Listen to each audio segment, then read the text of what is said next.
It's always a pleasure to have Ann Strohmeier here, so get your story, Pascal. Okay, this one? Yeah, sure. This Is one? that all right? Yep. You want to stand? No, I think this is fine. Okay.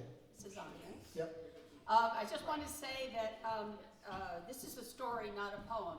I write for children, but I did not write this. It's called The Casebook of Marvelous Madison. And he wrote it. Marvelous Madison wrote it. So I'm just reading it. Okay. And I need this because I'm being Marvelous Madison. Life on a farm is hard for a mouse. For one thing, a lot of animals want to eat you. For another, if you get stepped on, you're a rodent pancake. And humans, they'll do anything to get rid of you. Trust me, I know. But I don't care about any of that because I'm a mouse with a mission.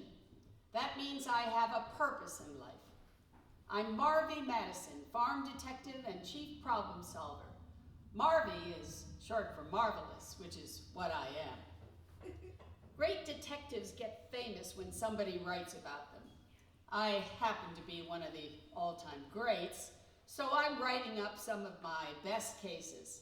That way, I'll become famous too and have an even better chance of not being eaten or stepped on. Case number 1, the big white nut. I was just coming back from lunch in the barn. I had planned a nice relaxing afternoon playing the trombone, but it was not to be. 2 field mice were rolling something towards my office. My office is in the back of an old tool shed, and I live there too. The something they were rolling was big and round and white. The mice were huffing and puffing. "What's up?" I asked. "We found this big nut," they said excitedly, "but we can't crack it open."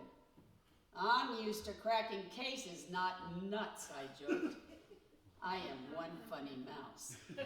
I opened the door. "Bring it inside," I said. They rolled the nut into the shed. I looked at it through my magnifying glass. I'd never seen a nut like this before.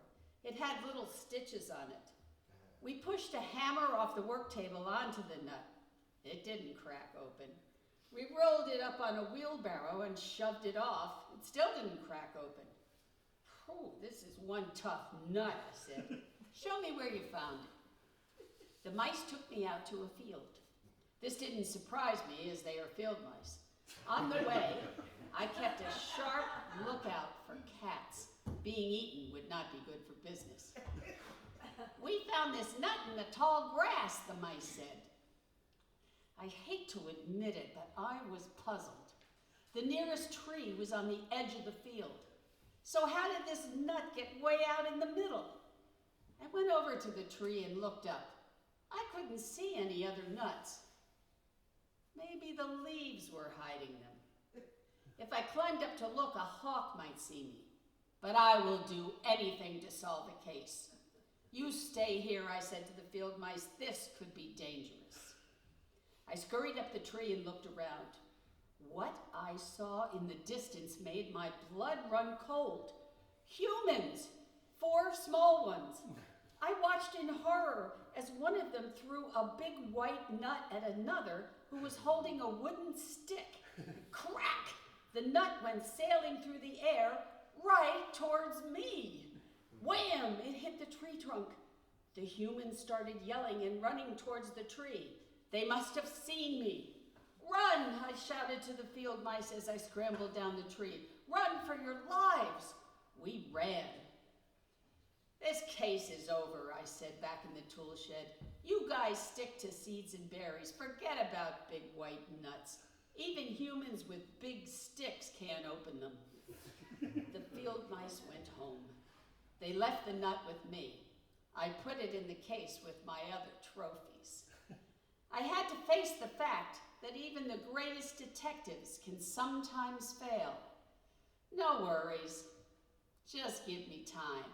As sure as my name is Marvy, short for Marvelous Madison, one of these days, I'm going to crack that big white nut wide open.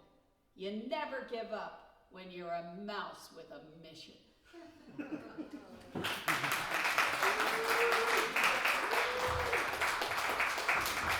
Thank you. And Strohmeier.